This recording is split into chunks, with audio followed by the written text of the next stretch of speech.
मुख्यमंत्री मनोहर लाल ने भगवान विश्वकर्मा जयंती के मौके पर प्रदेश के श्रमिक बंधुओं के लिए सौगातों का पिटारा खोला। उनके लिए कई बड़ी बड़ी घोषणाएं की। ये रिपोर्ट देखिए।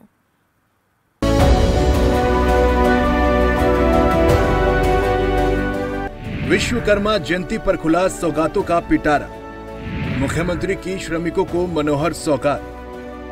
मोदी का बर्थडे बना श्रमिकों का गुड डे।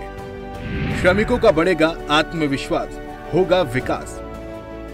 पलवल के दुधुला गांव के मंच से मुख्यमंत्री मनोहर लाल ने श्रमिकों को संदेश दिया। उन्होंने कहा कि उद्योगों के महत्व को देखते हुए राज्य सरकार ने श्रमिकों के उत्थान के लिए अनेक कल्याणकारी योजनाएं संचालित की हैं। प्रदेश में श्रमिकों की मेहनत के कारण औद्योगिक निवेश का बेहतर माहौल बना है। उन्होंने कहा कि वैश्विक महामारी के चलते हरियाणा सरकार की ओर से घोषित वित्तीय पैकेज और हरियाणा भवन अन्य सन्निर्माण कर्मकार कल्याण बोर्ड द्वारा 30 मार्च 2020 से 3,50,621 निर्माण श्रमिकों के परिवारों को निर्वाह सहायता के रूप में प्रति सप्ताह 1,000 रुपए की 5 किश्तें यानी कि कुल 5,000 रुपए सीधे उनके बैंक खाते में उपलब्ध करवाए गए। अब तक बोर्ड की ओर से इस संबंध में 154 करोड़ रुपए वितरित किए जा चुके हैं। इसके अलावा सिलिकोसिस रोग से पीड़ित श्रमिकों के कल्याण के लिए हरियाणा सिलिकोसिस पुनर्वास नीति 2017 लागू की गई है, जिसके तहत सिलिकोसिस रोग से पीड़ित श्रमिकों और उनके परिवारों के कल्याण के लिए 8 योजनाएं चलाई जा रही हैं। मित्रों, भाइयों बहनों, जैसा मैंने कहा, श्रमेव जयते, श्रम की विजय हो। आखिर हमने क्यों ऐसा कहा है? हम ऐसा मानते हैं कि आदिकाल में जब मनुष्य एक प्रकार से जंगल में रहता था, 2 पैरों का जानवर मात्र होता था, उस युग को आखेट युग ऐसा कहा जाता है, जब कोई संस्कृति सभ्यता नाम की चीजें नहीं होती थी। धीरे धीरे जब विकसित सृष्टि संसार ये बनना शुरू हुआ, उस समय विश्वकर्मा जी की भूमिका शुरू हुई।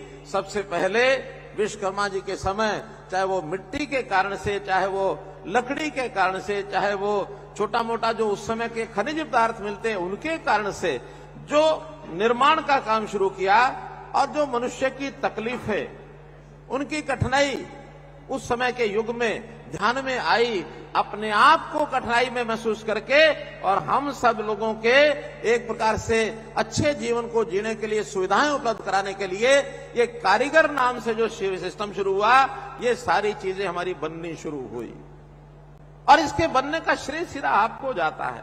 आज भी हम कितने ही काम में लगे हैं, कोई मजदूरी करता होगा, कोई किसी फैक्ट्री में काम करता होगा, कोई कहीं ना कहीं कुशल श्रमिक के नाते होगा, कोई अर्ध कुशल श्रमिक के नाते होगा, कोई हथौड़ा पीटता होगा, कोई मिट्टी खोदता होगा, और कोई चुनाई करता होगा, कोई बार बाइंडिंग करता होगा, कोई टाइलिंग लगाता होगा, कोई मशीन पर काम करने के लिए लेथ पर काम कर रहा है। हर प्रकार के काम करते हैं। हम जो चारों तरफ अपने यहां देख रहे हैं, चाहे वो ये शेड हो, चाहे ये लाइटें हो, चाहे मेरा माइक हो, चाहे आपके हाथ में मोबाइल हो, चाहे आपके पैर में जूती हो, हर चीज श्रमिक की मेहनत के बिना बन नहीं सकता है। एक प्रकार से आज का जो आधुनिक विकास है, इसके मूल जिसको कहना चाहिए जड़ में अगर किसी का सबसे ज्यादा योगदान है, वो हमारे श्रमिक भाइयों का है। मुख्यमंत्री मनोहर लाल ने प्रदेश के सभी शिल्पकारों, दस्तकारों, कामगारों से भी आह्वान किया है कि वो राज्य के विकास में सक्रिय भागीदारी निभाने का संकल्प लें। प्रतिस्पर्धा के इस युग में अपने हुनर और कौशल का भरपूर प्रदर्शन करते हुए मानकों के अनुरूप निर्माण कार्य कर हरियाणा के विकास में योगदान दें।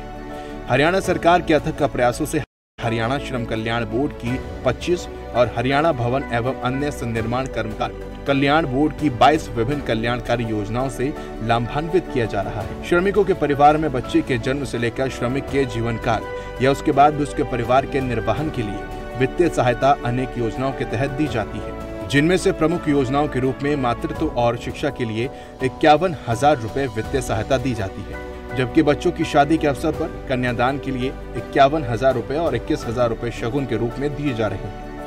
सामाजिक सुरक्षा के अंतर्गत 5 लाख रुपए अनुदान की राशि मृतक श्रमिकों के आश्रितों को प्रदान की जा रही है। इसके अलावा हरियाणा श्रम विभाग की ओर से प्रधानमंत्री श्रम योगी मानधन योजना और प्रधानमंत्री लघु व्यापारी मानधन योजना का संचालन किया जा रहा है, जिनमें कामगारों लघु व्यापारियों को 60 वर्ष की आयु पूर्ण होने पर 3,000 रुपए मासिक पेंशन प्रदान का प्रावधान किया गया है। हम जो सबकी मदद करते हैं, हमारी भी अपेक्षा है सरकार से कि सरकार उसको पूरा करे।